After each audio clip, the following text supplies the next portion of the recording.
New threats today from Democrats to block ICE funding and force a government shutdown at the end of this month. Senate Democrats saying they will now oppose legislation to fund the federal government if DHS funding is included in the bill after the ICE officer shot and killed Minneapolis resident Alex Pretty on Saturday.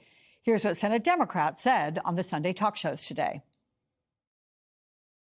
No, I am not voting for this funding. And what could we do to overhaul them? Oh, let me start. New leadership.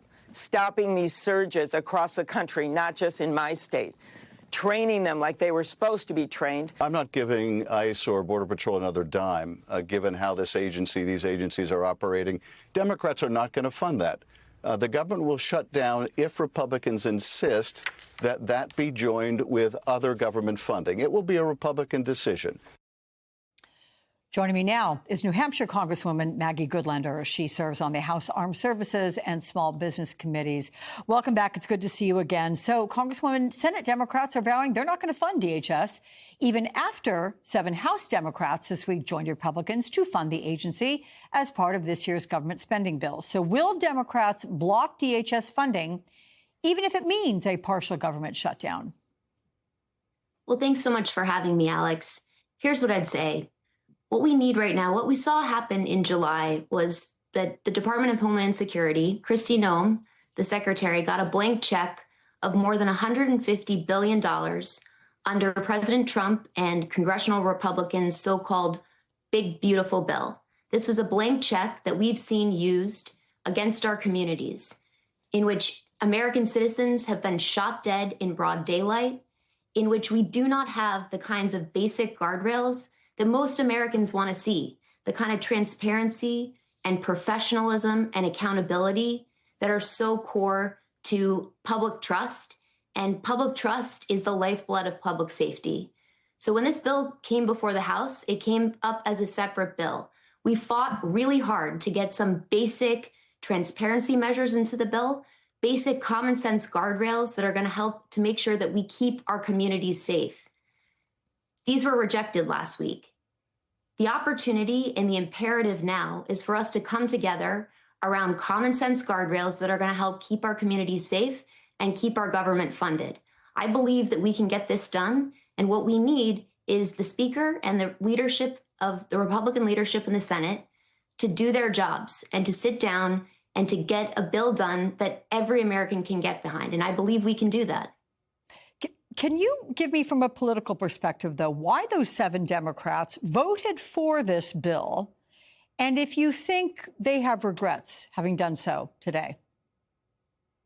I can't speak to the reasons why my colleagues went ahead and voted for this bill. I can tell you that I could not, in good faith, vote in favor of another blank check to Secretary Noem and to a department that is terrorizing our communities, undermining trusted local law enforcement partners, and really not keeping our communities safe, not undermining the basic responsibilities of Congress for oversight. You know, the measures that we were fighting to put into this bill are common sense and ones I believe the vast majority of Americans would want to see put into law, because most Americans want to see our laws enforced. They want our communities to be safe from dangerous criminals. They don't want to see masked federal agents terrorizing communities and shooting American citizens dead. So this is, all I can tell you is that we have an opportunity here to do the right thing. This bill should be treated separately from the other funding bills, and we can get this done before the deadline of the end of this month.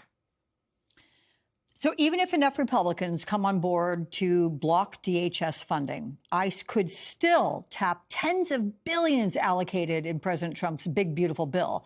What practical options do Democrats have to force guardrails on ICE? And given the widespread uproar over ICE's abusive tactics, and you're citing them as well, how important is it for Democrats to show Americans they are fighting the administration on this issue regardless of the outcome? I believe that I have no higher priority in this job than public safety. And right now, what we are seeing are federal agents who are undermining the safety, the very lives of American citizens. We've got common sense guardrails that we could put into place here. You know, we're talking about the basics of making sure that federal agents are cooperating with trusted local partners, right here in the state of New Hampshire, we're getting absolutely no transparency. There's been public reporting about a detention facility that is in the works here in the state of New Hampshire. Our local communities are getting absolutely no information about it. Basic questions are not being answered. And there's a reason why, under the Constitution, Congress is entrusted with the power of the purse. We've got to demand the accountability, the transparency, and the basic professionalism that the American people need, deserve, and overwhelmingly want to see from their government. And that is our job in Congress. And I will be fighting with every tool I've got to make sure we deliver on that. You're talking about the one that's being proposed, I believe it's for Merrimack in New Hampshire, that detention facility. What can you and local officials do to keep it from being put up? Well, this is all coming, as we've seen so many times over the past year under the Trump administration. Reporting and chatter without any clear corroboration. They've left local officials, local partners in the dark about really pretty big plans to use industrial warehouses to detain and process human beings.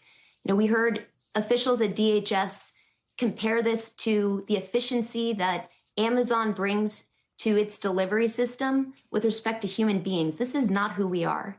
And look, our local communities, because of the choices that this president has made, because of the choices that congressional Republicans made to slash funding, to rip back funding that's already been promised to our communities, they're under unprecedented strain. In this particular town of Merrimack, what we see is the impact of this facility coming in will be a huge hit to the taxpayer. It's going to put a burden on the town, which is trying desperately on razor-thin margins to fund its police force, which is trusted in the community, to fund basic services, a fire department. Right now in New Hampshire, we have 40% vacancies in our own correctional officers across our state, in our own prisons. We have an acute crisis of staffing. And this reckless, completely intransparent plan, which is inconsistent with our basic values. We don't keep human beings in warehouses, industrial warehouses in this country. This plan has been moving forward, and this is one, Alex, of the many examples of intransparency that is undermining everything that the Department of Homeland Security has been trusted by the American people to do, and why I will keep demanding answers and do everything I can to prevent this industrial warehouse from being used to detain human beings. Okay. Congresswoman Maggie Goodlander, it's good to see you. See you again soon. Thank you much.